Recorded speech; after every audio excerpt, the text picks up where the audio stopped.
बचपन से हमने कृष्ण जी के जन्म की बड़ी सारी कहानियां सुनी हैं। क्या कृष्ण जन्माष्टमी के पीछे कोई ऐसी कहानी है जो आम जनता को नहीं पता? तो हरिवंश पुराण के विष्णु पर्व के दूसरे अध्याय के हिसाब से उन्होंने अगर वचन दे दिया तो वो लोग मानते थे कि ये अपने वचन पे खरे उतरेंगे। मथुरा में एक मंदिर है जो माना जाता है कि यहाँ पे कृष्ण जी का जन्म हुआ था। वो पूरा जेल वेल बना हुआ है। वो बुक जो 19th सेंचुरी में लिखी गई है या उस बुक पे जो उस कालखंड के आसपास लिखी गई है। भरोसा करना है लेजेंड्स पे, दंत कथाओं पे, कहानियों पे या स्क्रिप्चर्स पे। तो कृष्ण भगवान जी ने क्या किया कि साहब अपने शरीर से भेड़िए उत्पन्न किए। उन भेड़ियों ने सबको सताना शुरू किया, किसी का बच्चा उठा ले गया, किसी कुछ कर लिया। मेरे बचपन का एक बहुत मेजर चंक आपने बोला गलत है। छहों के छहों को एक ही नाम से जाना जाता था, षटगर। कहीं ना कहीं Narad ji should be blamed for it. Kalnemi was reborn as Kans. Vishnu ji की एक शक्ति जिनका नाम है योग माया, so many eights aligned with him. हाँ, उनको तो पता था क्या होने वाला है। Yes. It is also associated with Saturn, Shani. 108 represents, 0 represents void. कौन सा वर्जन एक्चुअल उस चीज से ज्यादा एक्यूरेट है? क्या कुछ तरीका है पता लगाने का? One life span is too short for reading all the scriptures. आपके लिए श्री कृष्ण कौन है या क्या है?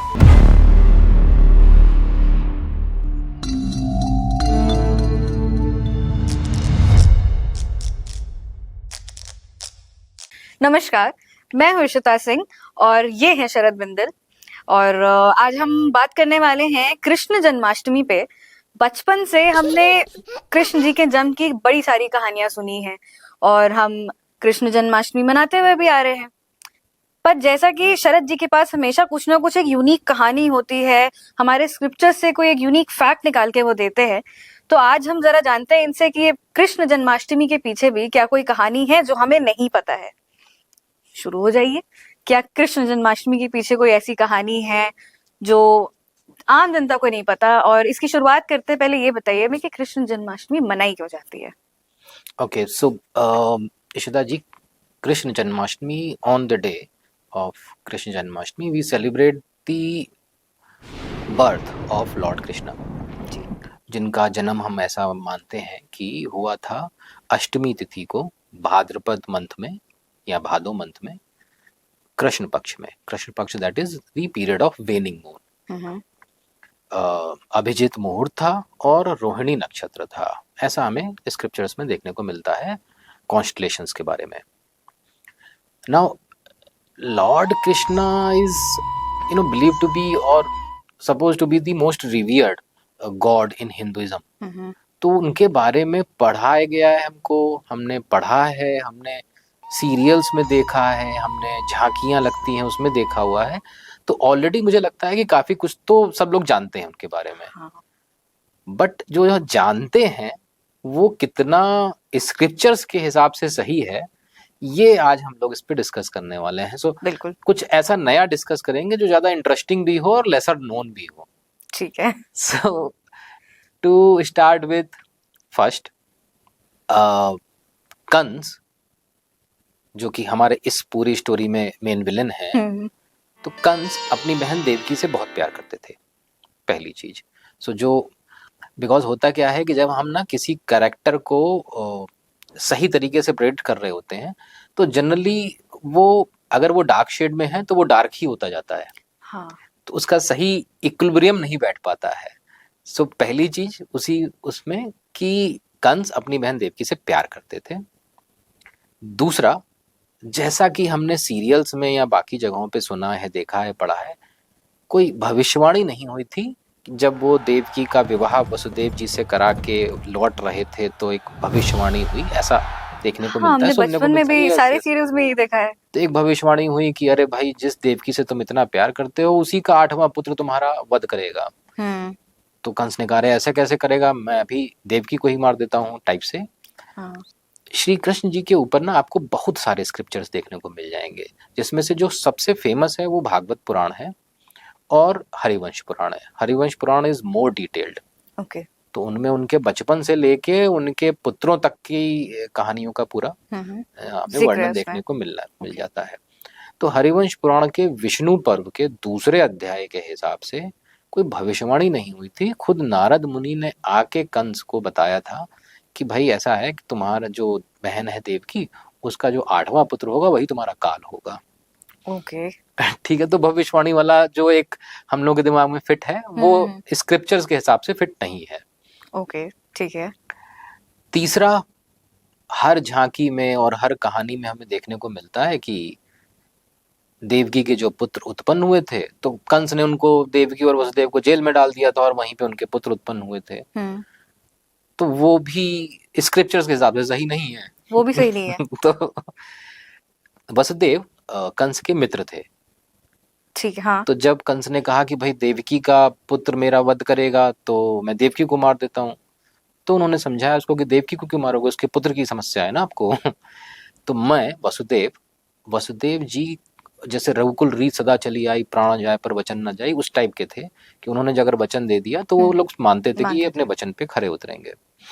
तो वो वसुदेव जी ने कहा कि मैं तुम्हें वचन देता हूँ कि जैसे ही पुत्र पैदा होगा देवकी का कोई, मैं पहला इंसान होऊंगा जो तुम्हें आके समाचार देगा, तो तुम देवकी को जीवन दान दे दो।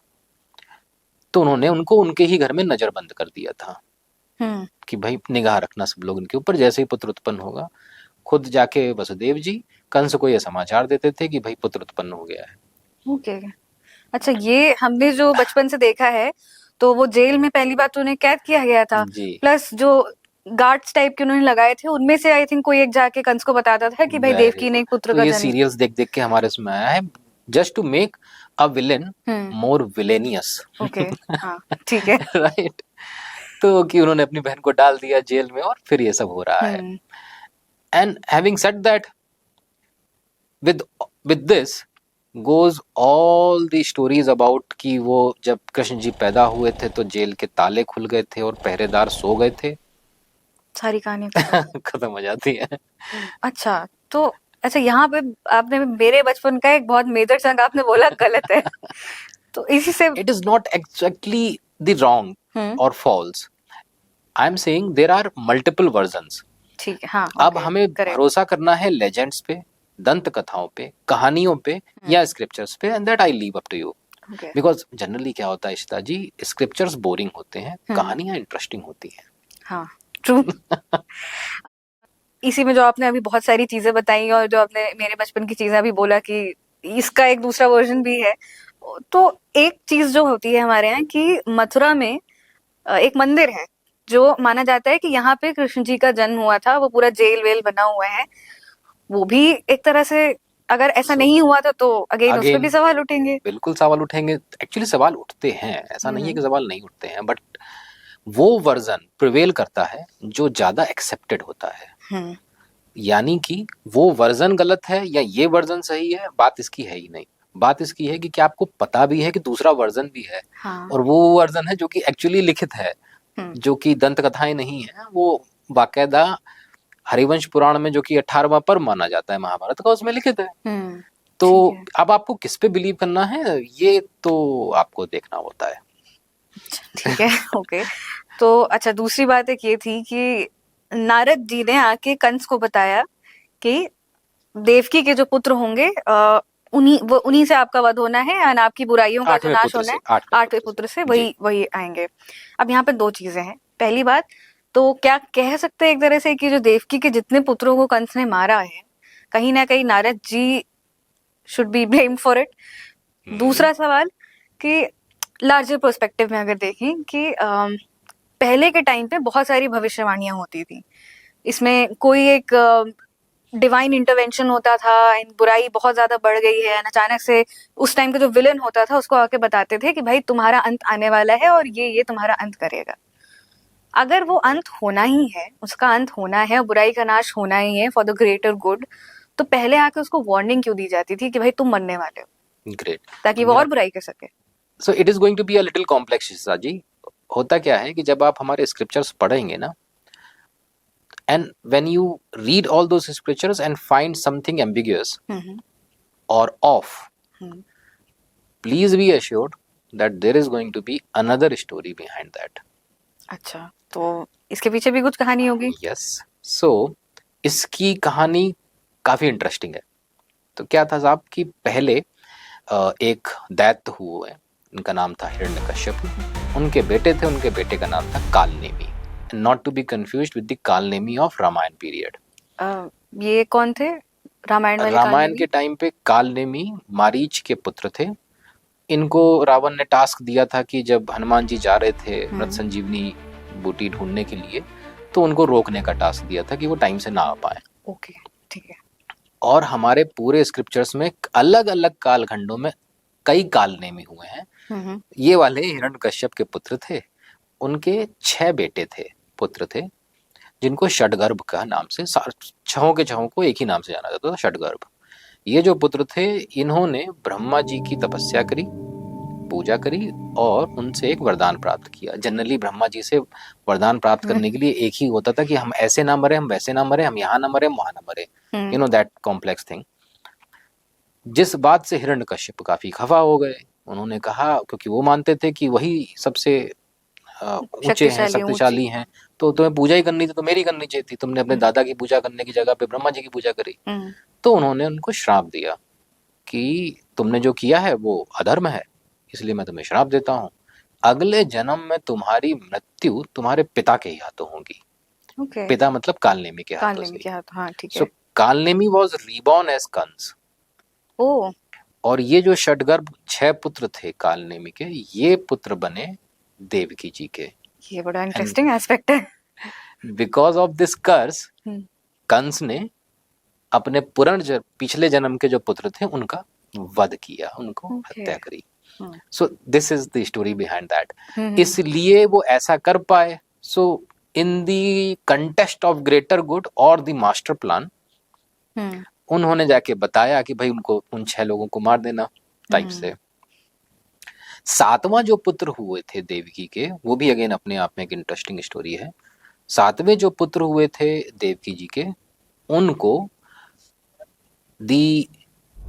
that son has been transferred from the womb of Devaki to Vasudev's first wife Rohini. Transferred. ये ओके। सो अलग अलग उसमें अलग अलग चीजें देखने को मिलती हैं, लेकिन मोस्टली आपको देखने को मिलेगा इसमें विष्णु जी की एक शक्ति जिनका नाम है योग माया या योग निद्रा, उन्होंने देवकी जी के गर्भ से खींच के उस गर्भ को स्थापित कर दिया रोहिणी जी के गर्भ में। Now the way I see it, Ishita ji, I see it as the first case of IVF. सो आप कह सकते हैं कि नहीं IVF में ऐसा नहीं होता, तो मैं ये कहूंगा IVF के अंदर क्या होता है एग्जैक्टली। IVF के अंदर जो एम्ब्रियो होता है वो वूम के बाहर होता है, हाँ, डेवलप किया जाता है एंड देन उसको फिर ट्रांसफर किया जाता है वूम के अंदर। Now that was more advanced than this IVF कि उन्होंने अ वेल ग्रोन एम्ब्रियो को एक वूम से हटा के दूसरे वूम के अंदर ट्रांसफर कर दिया। तो अब इस पे एक और नई बात निकल के आती है शिता जी इन दैट केस। वो क्या है? तो ऐसा हिस्टोरियंस मानते हैं कि ये जितने भी हमारे पुराण हैं, ये सब जो लिखे गए हैं, that belongs to medieval time. Now medieval time ranges from 5th century to 15th century. तो चलिए 5th century तो पुराना हो जाएगा, हम for the sake of this conversation मान लेते हैं कि वो 15th ही century में लिखे गए थे, accepted. ये then they say कि नहीं, they are all these Puranas are stories rather than history. चलिए वो भी एक बार को accept कर लेते हैं. Even if they are story, then please tell me, Ishita ji, there was someone in the 15th century who could conceptualize the idea of IVF. That's insane. True. So अगर Leonardo da Vinci को ये credit दिया जाता है कि he was the first one to conceptualize a flying plane, तो फिर ये तो उससे भी पहले की बात हो गई. Now IVF को उस समय कंसेप्चुलाइज करना, तो अगर स्टोरी भी है तो मतलब काफी दमदार स्टोरी है फिर. खैर, तो जो ये वुम में से एक वुम से दूसरे वुम में ट्रांसफर हुआ, तो वो रोहिणी के गर्भ से पैदा हुए बलराम जी. Original name Sankarshan. इस पूरा एक गर्भ से दूसरे गर्भ में जब गए तो इसीलिए उनका नाम संकर्षण पड़ा. एक वजह और भी है संकर्षण नाम होने की, क्योंकि वो हल धारण करते थे. संकर्षण का एग्जैक्ट मीनिंग होता है प्लोइंग. अच्छा, ओके. तो और फुरोइंग. खैर, 8वें पुत्र हमारे श्री कृष्ण भगवान हुए। तो हम सेलिब्रेट करते हैं उनका जन्म जन्माष्टमी के दिन। ठीक है। एक और इंटरेस्टिंग चीज जो हमें कृष्ण जी के जन्म से जुड़ी हुई देखने को मिलती है, इनफैक्ट जन्म से नहीं, उनके पूरे जीवन काल से देखने को मिलती है, वो थोड़ी कंट्रोवर्शियल भी हो सकती है। तो कृष्ण जी 8वीं संतान थे देवकी जी के। वो पैदा हुए अष्टमी तिथि को, यानी 8 तारीख को। अगेन 8। और वो माने जाते हैं 8th अवतार of Lord Vishnu. So many 8s aligned with him. A coincidence or a pattern? Probably a pattern, because आपने पहले भी बोला हुआ है कि अगर इतने सारे coincidences हो रहे हैं, there has to be a reason behind it. Yes. So वो significance देखने को मिल जाता है उसके अंदर आपको। खैर, अब आप पाएंगे क्या कि 8 is the number which is associated with the completion of a cycle. Okay. 8 is a number associated with destruction. No wonder that Bhagwan Shri Krishna allowed Mahabharata to happen, because वो चाहते तो ऐसा नहीं होता। हाँ, उनको तो पता था क्या होने वाला है। Yes. And further, perhaps he orchestrated all that to happen. Okay, interesting. अच्छा, ऐसे महाभारत हैं में स्कॉलिस्टिक अप्रोचेस इस पे भी हैं। ओके। अच्छा, जैसे आपने 8 का एक सिग्निफिकेंस बताया, नंबर 8 का, तो महाभारत में 18 का भी बहुत सिग्निफिकेंस है। 18 For that you have to understand, पहले मैं 8 पूरा करता हूँ फिर आपके इस पॉइंट पे आता हूँ। तो 8 is also associated in Vedic numerology. 8 is also associated with Saturn, Shani. Oh. I guess you know where I'm heading with this. Okay. Now 108 is the number which is very auspicious in our Hindu mythology, Hinduism. 108 represents, 0 represents void, शून्यता, अंड, ब्रह्मांड. 1 represents creation, and 8 represents again the completion of cycle, where all the things merge into the void. 108. Now that the question you asked for 18. Now 18 को लेके बड़ी मजेदार बात आपको और आपके व्यूअर्स को बताता हूँ. The sum of 18 is 9. Now 9 is supposed to be the magical number in mathematics. Why so? You multiply 9 with any number. The sum of that number is going to be 9. Yes. So you multiply 9 by 1089.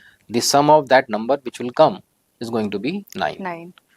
9 पूर्णता का प्रतीक होता है. Okay. So इसलिए आप देखेंगे कि ये श्री कृष्ण के बारे में ये चीज मैं ना एक बार पहले, मुझे आज भी ध्यान है, आरजे तुषार ने मुझसे सेम क्वेश्चन पूछा था, तब भी मैंने उनको ये बताया था. श्री कृष्ण के बारे में ना जितना मैंने पढ़ा, तो मैंने मेन चीज उनसे समझी, उसके बाद से मेरे सही और गलत को देखने के और मापने के ना मापदंड ही बदल गए. नजरिया ही बदल गया. बिकॉज काफी चीजें ऐसी देखने को मिली जब हमने उनके बारे में पढ़ा जो ग्रेटर गुड के लिए थी. एट फर्स्ट इंस्टेंस आपको लगेगा कि ये क्या है, ये तो नहीं करना चाहिए, that can not be suppose to be a noble act. But बाद में पता चला कि नहीं, that was for the greater good. एक छोटा सा इंसिडेंस आपको कोट करता हूँ, अगेन हरिवंश पुराण का ही.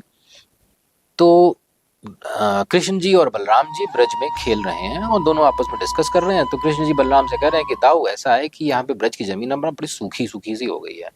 यहाँ पे बड़ा अब कुछ खेलने मिलने में मजा नहीं आता है, और गायों को भी चारा नहीं मिलता है क्योंकि सब घास वास सब सूख गई है. तो हमें किसी और हरे भरी जगह पे जाना चाहिए. तो बलराम जी कहते हैं कि नहीं, ऐसा नहीं हो सकता, क्योंकि यहाँ पे सब लोग ब्रज से बहुत प्यार करते हैं, तो ये लोग जाएंगे नहीं यहाँ से.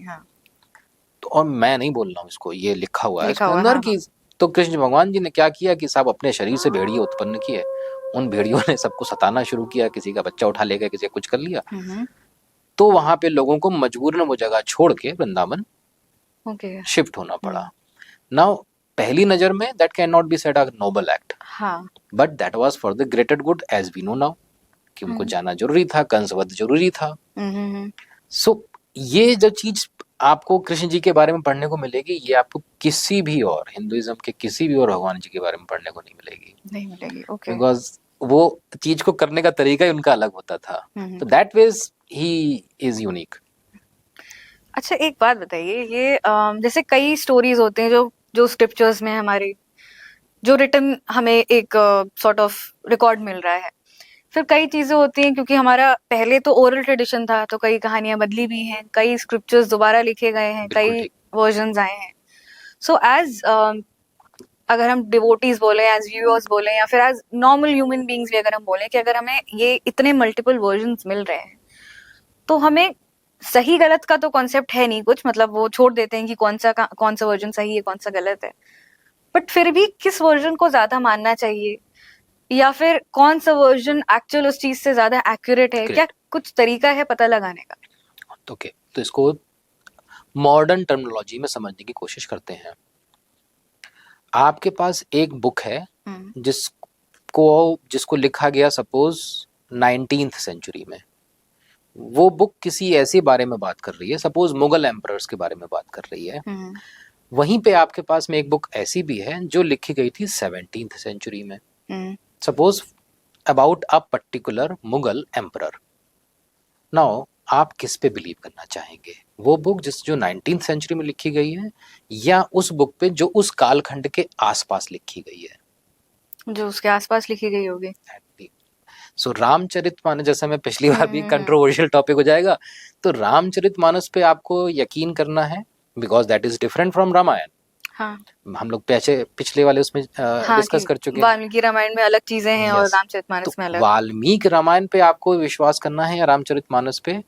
ज्यादा पॉपुलर रामचरितमानस है, रामायण को संस्कृत में लिखी गई थी, तो नहीं पढ़ सकता आम इंसान उसको। तो नाउ कितना आप उससे रिलेट कर पा रहे हैं उस स्टोरी से, ये भी डिपेंड करता है, because what I believe, faith supersedes logic any time. So आप किससे रिलेट कर पा रहे हैं, that is going to prevail over what is suppose to be fact और what is suppose to be fiction. आपका फेथ ही प्रिवेल करेगा at the end of the day. Okay, तो एनीवे आगे बढ़ते हैं। आपने बहुत सारे स्क्रिप्चर्स पढ़े हैं, शायद सारे ही पढ़ लिए हों। To correct you, नहीं पढ़े सारे। So one life span is too short for reading all the scriptures. So आप अपने आप को उसी पर्टिकुलर चीज के लिए कह सकते हो कि मैंने पढ़ा है और मैं बता सकता हूँ जो आपने पढ़ा है। सारे स्क्रिप्चर्स तो कोई नहीं पढ़ सकता। तो आपने बहुत सारे स्क्रिप्चर्स पढ़े हैं, सारे नहीं पढ़े, लेकिन जो इतनी सारी चीजें पढ़ने के बाद में, इतने सारे मल्टीपल वर्जन्स पढ़ने के बाद में, अगर हम आज कृष्ण जी की अगर बात करें तो स्पेसिफिकली उनके बारे में पूछूंगी, आपके लिए श्री कृष्ण कौन है या क्या है? सो पहला, Shri Krishna is supposed to be the 8th अवतार of Lord Vishnu. Now Lord Vishnu के सारे अवतारों में जो सबसे ज्यादा एपरेंट अवतार थे, एविडेंट अवतार थे, वो लॉर्ड कृष्ण थे, श्री कृष्ण थे। नाउ अगर हम श्री कृष्ण की पूरी जीवनी को पढ़ने की कोशिश करेंगे तो हम पाएंगे कि जैसा मैंने अभी इससे पहले भी कहा कि सही और गलत, आप इसका भेद ना भूल जाएंगे। तो सबसे इंपॉर्टेंट और सबसे इंटरेस्टिंग पॉइंट जो मुझे श्री कृष्ण के बारे में लगता है वो एक यही लगता है, और शायद यही वजह है कि उनके जो भक्त हैं और उनकी जो भक्ति है वो पूजा पाठ से ज्यादा मन की भक्ति है। आप देखेंगे तो आप श्री राम के उसमें नाचते हुए लोगों को नहीं देखेंगे, आप शिव जी के केस में लोगों को तांडव करते हुए देख लेंगे, लेकिन जो प्यार और जो प्रेम की भक्ति अगर आप देखेंगे तो वो आपको श्री कृष्ण के ही उसमें केस में देखने को मिलेगी। करेक्ट। और जो इस बात को फिर से पुख्ता करती है कि भक्ति फेथ से होती है, मन से होती है, प्रेम से होती है, वो लॉजिक से नहीं हो सकती, लॉजिक से परे है वो। तो जो भी हम डिस्कस कर लें अल्टीमेटली तो फेथ ही जीतेगा। ओके, ठीक है, ये काफी फिलोसफिकल, हाँ बहुत फिलोसॉफिकल हो गया एंड इंटरेस्टिंग था। मतलब काफी सारी जो कहानियां हम बचपन से सुनते आ रहे हैं, आज पता चला कि शायद ऐसा हुआ ही ना हो, या फिर हुआ हो लेकिन इसका एक दूसरा वर्जन भी है। But this is all what we talk about, आप हमें हमेशा ऐसे कोई कहानी बता के जाते हैं कि जो हमने सुनी ना हो, कुछ अननोन हो, लेकिन वो हुई है। बस यही हमारा मकसद है कि हम ऐसा क्यों होता है में और हमारे चैनल मीमांसा पे आपको ऐसी ही कुछ कहानियां आप तक पहुंचा सके जो हुई हैं लेकिन हम तक नहीं पहुंच पाई हैं किसी कारणवश, या फिर वो इतनी पॉपुलर स्टोरीज नहीं है, इतने पॉपुलर नैरेटिव्स नहीं है, लेकिन फैक्ट्स हैं, वो चीज हुई है। तो बस हम यही इसी तरह की और सारी कहानियां आप तक लाते रहेंगे। तब तक के लिए हमारे चैनल मीमांसा को सब्सक्राइब करना ना भूलें, और ऐसा क्यों होता है कि पुराने वीडियोस भी देखना ना भूलें।